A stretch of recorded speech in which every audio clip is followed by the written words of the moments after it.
that the lecture today is going to be focused on two specific disorders within the eating disorder broad category, and they are anorexia nervosa and bulimia nervosa. The thing is that eating disorders are actually rooted in the concept of ideal body image, and that has been largely generated by the media promotions. The question you may ask is, well, what is this ideal body image? And the textbook way to define it is body image is how you perceive your physical appearance. And notice that there is an emphasis on the word perceive. How you feel about the way you look, how you think others perceive you. And how exactly does the ideal body image relate to media? Well, we see that it gets impacted through several different avenues, through advertisement, through social acceptance in the form of peer pressure, through influences and stresses on young individuals to really fit into this environment, into the society, to really be accepted. And all of those help develop either a good body image or a bad body image. Now, those who have a poor body image perceive them as being unattractive, themselves as being unattractive or even repulsive to others, unfortunately. While those who do develop this good body image through whatever these avenues are, will see themselves as being more attractive to others and will accept their body in its current form. Youth, adolescents, teenagers, and even adults feel this pressure to fit into the category of the physical form, to become relevant, to become relatable, to really fit in. And without that particular physical appearance, that asset, people really find it difficult to merge into social situations, and therefore they begin to subscribe into these body images that are portrayed in the media at that particular age and time. What I want to do is for us to look through these images right here. Now, I know all of these are swimsuit models, and what it shows you is different time eras over here. So we're starting with Marilyn Monroe in 1960s to Kate Moss in 1990s to Kim Kardashian in 2010. Now, what I want us to look at is that in 1960s, there was a voluptuous body figure. Curves were really appreciated. Women who were healthy were considered attractive. 60s to 90s, and you're seeing that, skinnier was much more in. You're looking at a more androgynous look with no curves. Now here comes the phase where if you were to research more pictures, you can see that this was the phase where you would see ribs that could be seen in models. Models are fainting on the ramp. And the phrases like models are eating on a diet of 1 napkin a day, those were pretty evident in that time, and that came to surface as people kind of got to see a glimpse of what exactly models' life is like, what are their diets like, and we were able to see that, oh my God, there's a huge crisis as far as health is concerned. Now, fast forward again 20 more years, see, a huge difference in terms of what's in. What's accepted, what's considered more attractive, and now we're seeing surgically enhanced bodies everywhere. I'm not looking at bodies that are treated with a medical purpose, surgically treated for a medical purpose. I'm looking at surgically enhanced.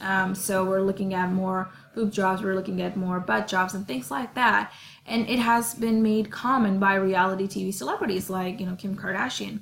A major reason that many people actually do have a negative body image is because of the impact that media has or have on our perception of body image. We let people of influence decide what's trendy, and that's part of their job description. It's understandable, but the problem occurs when the trend then decides how we as individuals will respond to it. Unfortunately, it has trickled down into our daily lives where this becomes a common choice for every other individual. And, every day, the age where people think it's appropriate to get surgically enhanced bodies, just for the sake of looking more attractive, that age is decreasing. So we used to think it was for, in the 20s, now it's come down to teenagers. Now we're looking at really young teens looking at, lip jobs and things like that. A very good example in front of us is from reality TV again, Kylie Jenner, when she had her, lip enhancements done or lip fillers done. She was quite young. And to think that that's becoming the norm within today's society, it's very unsettling. Let's go ahead and look at another slide full of images. So these are, again, body images over the years, and what I wanted to do is take a broader look at everything. Look at, starting from this particular image. This is the one I like in terms of comparison. It starts with 1910, goes all the way from 1910 to 1966, and then 1985 all the way up until 2015. Now, if you notice right here, starting from 1910, you're looking at a little bit of more voluptuous body figure, and then moving forward towards 1960s, the same holds true, but we are looking at, more skinnier. And then 1985, continuation of the same thing, and then fast forward to 2015, again, the more curves and they're appreciated. But just to give you a little bit of glimpse of how time has changed, I found this really old ad, and I thought it was really interesting because it allows you to see how exactly it's different from what it used to be. So looking at this right here, this ad is basically about gaining weight and supplements that would help you gain weight. And the claim is men wouldn't look at me when I was skinny, but since I gained 10 pounds, this new easy way and blah, blah, blah, I can't stop getting enough attention. So it really lets you see how, things have changed. Earlier when I was mentioning, models where you can see rib cages and when you can see, bones that are pretty visible. This is that 90s era where, things were moving in a very unhealthy directions. The bigger question is, how can celebrities and media really get to us? And the problem is because it's overwhelmingly everywhere. That image of perfect body is plastered to every tangible and intangible object in every shape or form. I mean, if you think about it, each day we're bombarded by the media with all sorts of images, related messages about the perfect body, right? Rather it be a magazine cover, rather it be an advertisement, rather it be a print ad, whatever it is, you're looking at the perfect body, the perfect face, the perfect skin, all of that, in the form of perfectionism that is plastered to every tangible object, every concept, every entertainment piece, and you're kind of looking at it everywhere you go. And then actresses and actors, compared to reality, when they're actually, on the job, when they're actually presenting the brands and, endorsing the brands and doing all of that good stuff, it's not necessarily, they're not representing their real body. So they're airbrushed they appear younger, they appear thinner, they're photoshopped and, for advertising, for entertainment. And many people, when they see that finished product, they're looking at, oh, well, so-and-so individual has achieved an ideal weight, so can I. And thus we see the whole starting of unhealthier behaviors. One study found that the average height and weight for a model is about 5'10", and I mean, this belongs to just the American modeling industry. So the average height and weight for a model in America is 5'10" and 110 pounds, 110. Comparing that to our average height and weight for a woman in America, average height being 5'4", and average weight being 145 pounds. So you see there's quite a huge contrast in between both of those figures. Now, considering that an average person sees approximately 3,000 ads and commercials on a daily basis, it is no wonder that the media has created this distorted body image. That is to tell you that, media advertisements of all sorts have affected us in both ways. It has contributed, earlier from our lectures of childhood obesity, it has contributed to that epidemic, and it has contributed to this distorted body image that many American youth and adolescents hold for themselves. And the reason I wanted to spend so much time on these concepts is because it's important to understand the idea of body image, the idea of distorted body image, and why that occurs in the first place before we even begin to understand eating disorders. Contrary to the popular belief, eating disorders is not just a nutritionally related disorder, it's a mental health condition. So if it is a mental health condition, we have to look at the underlying causes in order to be able to treat it. And furthermore, if you don't look at the full picture, you might miss it and you might not understand how exactly does it happen in a patient, why does it occur, and what exactly would be the best way for the treatment to occur. That being said, let's go ahead and jump into the first category of eating disorders, and that is anorexia nervosa. Now, as far as the basic epidemiology is concerned, I want to look at the profile of the typical anorexia patient. And it's usually most common in younger females. And we're also looking at racial groups that are more susceptible. So anorexia is more common in Caucasian American females. Also have socioeconomic demographics where it affects mostly the middle and the upper class. Then, looking at furthermore at the prevalence rates, it's more common among the Western and the first world countries. However, as thin becomes the ideal body type, it will become much more global. And it's continuing to become more global, where we're now seeing cases of anorexia nervosa in, underdeveloped countries. And the reason being that there's this global obsession with being skinny, with being thin. And as that becomes more prevalent and more deeply rooted, we're looking at actually increased rates of the disease. Now, prevalence among men is 1/10 of that among women. So it would be not accurate to say that it only affects women. It does affect men as well. However, we do see that it occurs more commonly in women. And we're also looking at ages. So at certain ages when this strikes, there are two more common ages as far as the youth and adolescence is concerned. At age 14, when the child suddenly hits the puberty, adolescent child suddenly hits the puberty, and they're starting high school. And we've talked about that particular age stage, right? This is a time when you have increased academic requirements. You're basically needing to handle a lot more pressure as far as your academics, as far as your social life is concerned, perhaps budding romantic relationships. So there's a lot going on at this point in time. And thus there's this need to look a certain way and to be able to subscribe to this particular body image that you see all around you. And unfortunately, when that's not the case, we do see a rise in the anorexia nervosa cases at this age. It then again strikes at the age 18. So we see two ages where it's prevalent, 14 and 18. At 18, there is another type of stress that's going on. You're graduating from high school, you're starting college, you're looking at, undergraduate programs, selecting a major. If not going the college route, you're looking at full-time job opportunities. So there's a lot going on. You're no longer a child, you're no longer a teenager, you're now an adult, and you have adult responsibilities. And that again comes in with trying to look a certain way and being able to subscribe to a certain body image. Not being able to do that again creates those stress levels.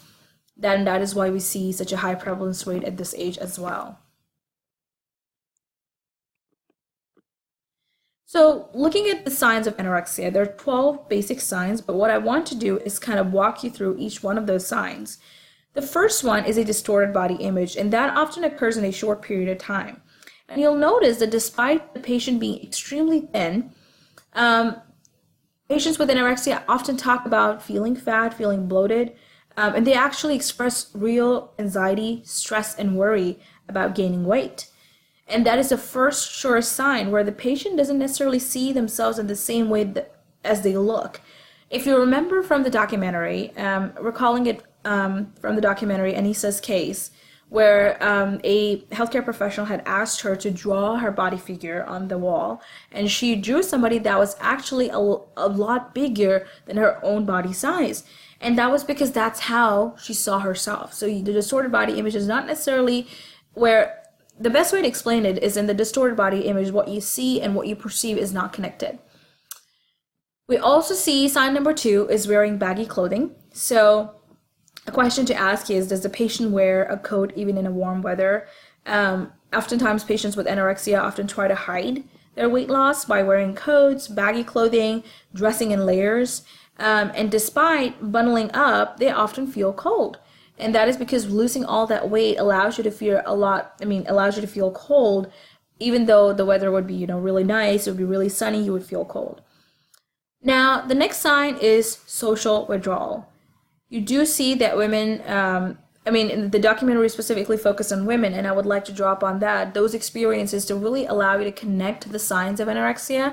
But if you remember from the documentary, many of the young women who had, anorexia and even bulimia, they often withdrew themselves from friends and regular activities. Of course, you did have those cliques and those little groups that were there to support each other, but they would, when the tape would be rolling, they would show, patients sitting by themselves, solo in the solitary, and just eating lunch by themselves, hanging out by themselves. And many of these patients experience major changes in their personality, going from happy to energetic to really sad and nervous and anxious all at once. So we're looking at social withdrawal as being one of the very sure signs. And a lot of times social withdrawal also occurs because when you do hang out and gathering, especially if it's, hanging out with friends and there are plans to eat out together or any type of those gatherings, then you would have to eat in those settings, and the patient's goal at that point in time is to avoid those situations.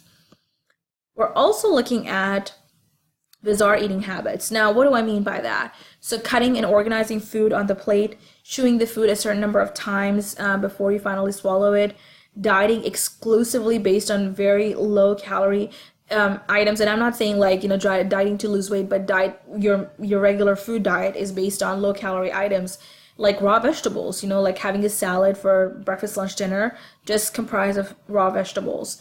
We also see amenorrhea, which is loss of period during reproductive age. Now, if a patient starts to lose periods in their reproductive age, then that is definitely a red flag. And if you are in a position of a healthcare practitioner and are around patients who are suffering from eating disorders, you come across a sign, that is definitely a point for investigation. We see dull skin, brittle hair. We see eating in privacy, where a patient likes to eat their meals in privacy in their room rather than at the kitchen table or at the dining room.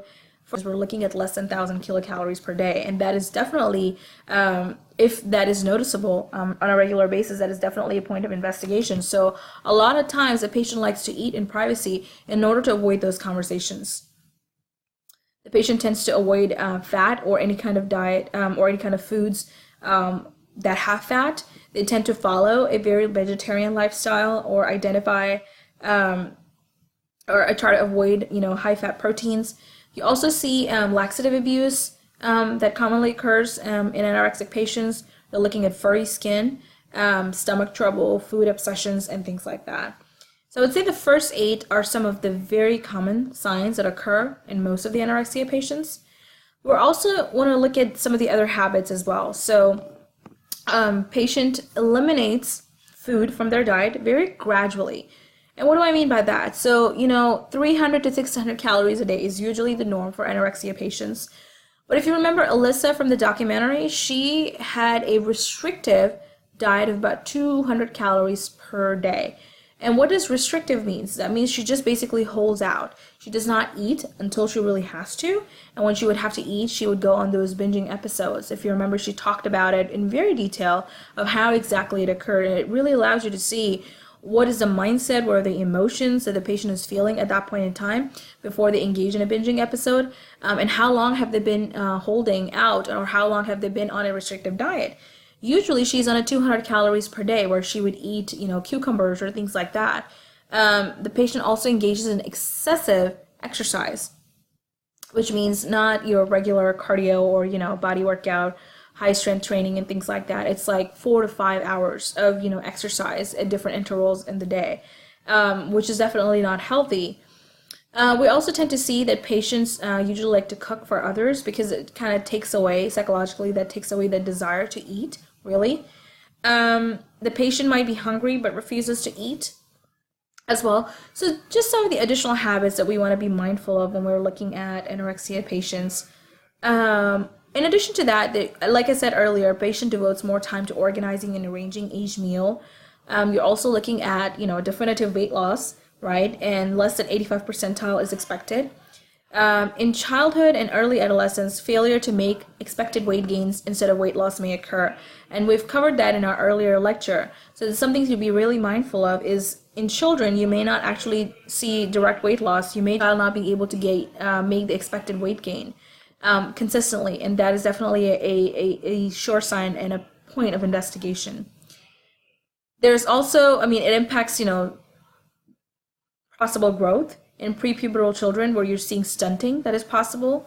So that's why growth charts are essential for comparison purposes and to really make sure that the child is meeting all the milestones and the adolescent is meeting all the milestones as far as their growth is concerned. Then we're going to look at mental contributors. What exactly puts the patient in a position where, or what are some of the contributing factors to anorexia nervosa?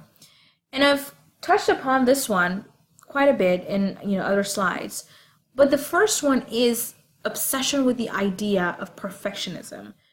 being perfect in everything you do, being perfect in everything you want for yourself, rather it be a body image, rather it be a weight, rather it be the way you look, whatever it is, obsessing with the idea of perfectionism and wanting to reach that in all aspects of your life. And definitely that can be very tiring because, life itself is a balance of up and downs and highs and lows. Sometimes you're able to reach a goal, sometimes you're not. And being okay with that allows you to move forward and try again. However, if you're hung up on the idea of being perfect at every time, it really takes away the energy for you to sort of, buckle down and try again. And a lot of times we see that happening in anorexia patients and even sometimes in the bulimia nervosa patients. And then not being able to be perfect at every single time gives rise to these feelings of ineffectiveness. Now, how can I further elaborate that so that you can make a connection to this? Think of the time in the documentary when Shelley was being interviewed by her therapist in the presence of her sister, her twin sister. And they were asking him questions about, what exactly do you feel when your parents compare you to your sister who looks exactly like you? She said several things. One of those were, yell at her thinking I'm yelling at myself. And then at the end, there was a very tender moment where she talked about how she felt so small compared to her, how she felt so stupid compared to her. And I mean, this is coming from a very accomplished woman who, she had a full-time job. She was a nurse. She had her license. She was on the road to get her life together. And yet we're seeing these emotions that are being expressed. All of those are coming to surface because of this idea of perfectionism, and not being able to meet that and not being okay with that definitely creates this anxiety and this, this stress, and then the feelings of ineffectiveness. We're also looking at inflexible thinking, where it's very difficult to sway those distorted body images, like where the patient thinks a certain way about themselves and how they look, and it's very difficult to change that. I keep stating that eating disorders cannot be just fixed with nutrition control. It is a mental health condition, and that is why we have to look at those mental contributors and fix those. Why do you think that the patients who were at the Renfro facility in the documentary then were not just were not just being given supplements and a balanced diet? They were also getting therapy sessions where they were expressing the suppressed emotions that they felt throughout their lives and never really had a chance to express this to someone else. Within those therapy sessions, this attempt to change the distorted body image was occurring. It happened with Alyssa, it happened with Shelley, it happened with Polly, all of those, Brittany. And unfortunately, it's very difficult to do that, just within 5 weeks or 6 weeks. It's a lifelong process. And the reason it's so difficult is because patients internalize emotions. They suppress everything, they keep it in for all their lives, and it really impacts them, the way they think about themselves, and it impacts the way they behave, the way they treat their own bodies. So we talked about internalizing emotions and externalizing emotions. Eating disorders is definitely a result of when a patient internalizes emotions throughout their life. We're also looking at limited social spontaneity, where patients are less responsive to social and helpful settings. So the best way to understand that, or to make a connection to a real life example, is if you remember Polly in the documentary, when she had her insurance her insurance was not working out, the insurance fell through, and she was trying to find other options. And that particular time, she was very unhappy because they were going to pair her up with another therapist who was new, and she was not really thrilled about that idea. And at the lunch table, her nutritionist said that, we can offer you support and things like that, and she was just not very happy. So she was very limited in her social interaction. She was not as responsive as she usually was, and she was not contributing to her own treatment. So we definitely see that happening a lot in eating disorder patients, specifically in anorexia nervosa patients. Then we talk about treatment. So in terms of treatment, yes, a healthy and a well-balanced diet is essential.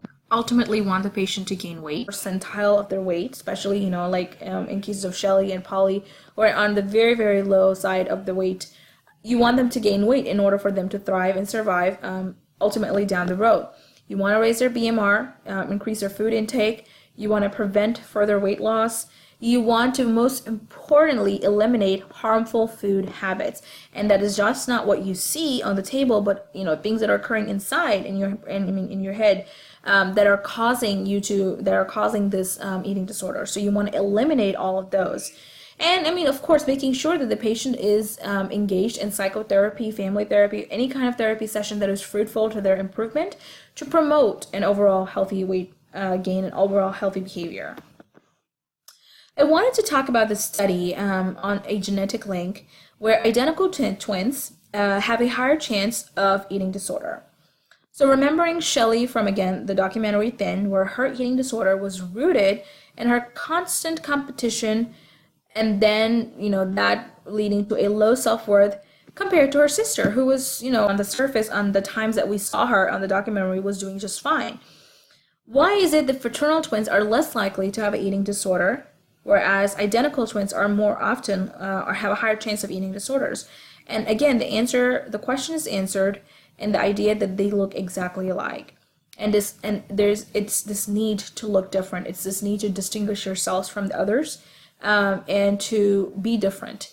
The fraternal twins are less likely to have eating disorder because the desire to look different is not there. So it eradicates that physical competition to begin with. And I thought it was really interesting, especially since we had a case study in the documentary of identical twins, to kind of mention that and let you ponder upon that as well. That allows us to jump into our next subcategory for eating disorders, and that is bulimia nervosa. Bulimia nervosa is a mental illness that involves an obsessive desire to lose weight. So in this particular eating disorder, you see the patients have repeated episodes of binge eating followed by inappropriate compensatory methods. And what exactly does that mean? So, patient has a restricted diet, holds out, does not necessarily eat for, let's say 4 or 5 days. And then they will have an episode of binge where they eat large amounts of food in a very short period of time.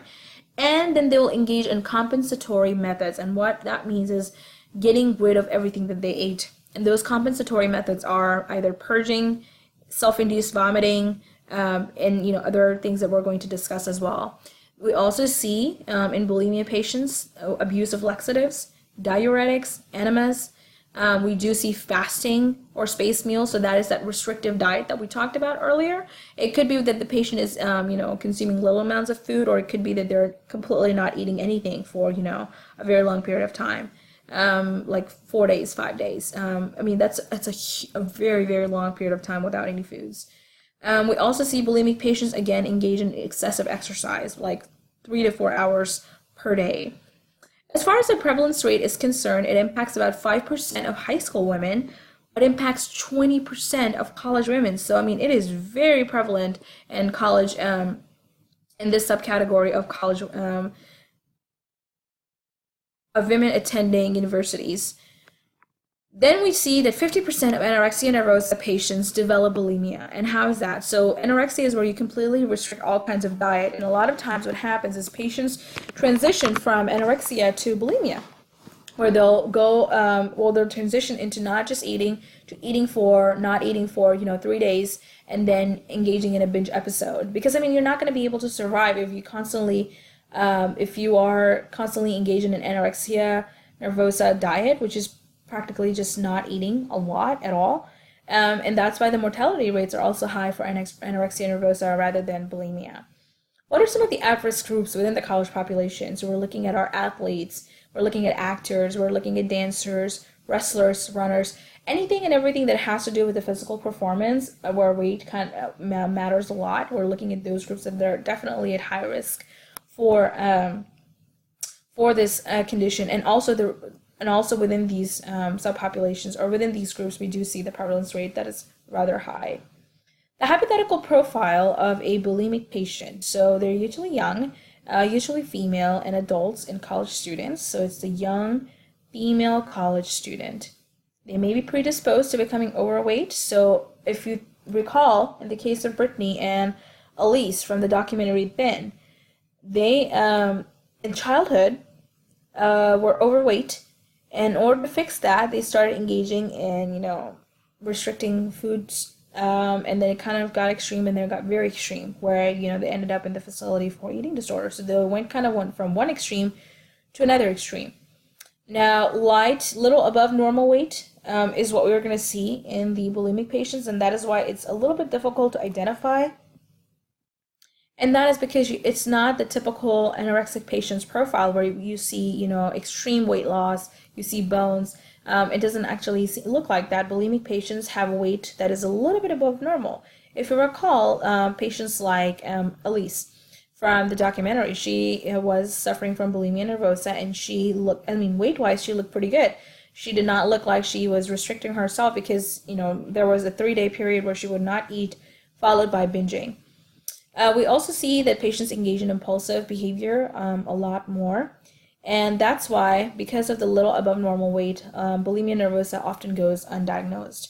We're also looking at other psychological disorders, including major depression, anxiety disorders, personality disorders, substance abuse, that are comorbid in patients with bulimia nervosa. They often have very low self-esteem, guilt, and they're preoccupied with the idea of food and the way they look. And they do recognize that this behavior is abnormal, so there's, this recognition, which is very helpful in times. For example, in case of Elise, where she talked about how she would spend several hours to find the perfect outfit, and noticing that that's not normal, noticing that, she wants to eliminate all of those unhealthy behaviors and unhealthy choices so that she could be a better mother for her kids. Those are some of the recognitions that really helped her in her journey at the facility. So the symptoms, usually normal weight, but the patient is very secretive in their behavior. They keep putting weight on and off, on and off, and on and off. So it's kind of in this safe zone, which is why it goes undiagnosed. We also see the scarring of the dorsum of the hand to stimulate the gag reflex, and that's known as the Russell signs. It's right around your thumb area. And it's right around your dorsum of the hand. So there's a very visible sign, and oftentimes when patients are getting checked out for this diagnosis, physicians like to check on this sign and a couple of other signs to see if those are occurring to diagnose a patient with this disorder. We do see parotid gland enlargement because of the constant stimulation with the hand for causing a gag reflex. The parotid glands are definitely enlarged. And then we see the erosion of dental enamel and increased dental caries. And that results because of purging and vomiting all the time. The gastric acid kind of, you stimulate yourself to gag, and, when you vomit, all the contents from the inside of the stomach, including gastric acid, comes into your mouth, and it's acid. So if, it's going to impact your dental enamel and will cause it to rot faster. So that being said, erosion of dental enamel is another another symptom of bulimia nervosa.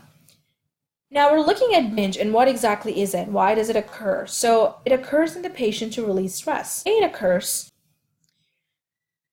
So in order for us to understand the binge, let's first look at some of the common foods that are used for the binging. And it's usually fatty foods that are really high in carbs, really high in salt and sugar. Usually they can be convenience foods, it can be fast foods. They're oftentimes very sweet foods as well, like cakes and cookies and ice cream. They're very soft and easier to purge rather than, lots of hard foods that could be very difficult to purge.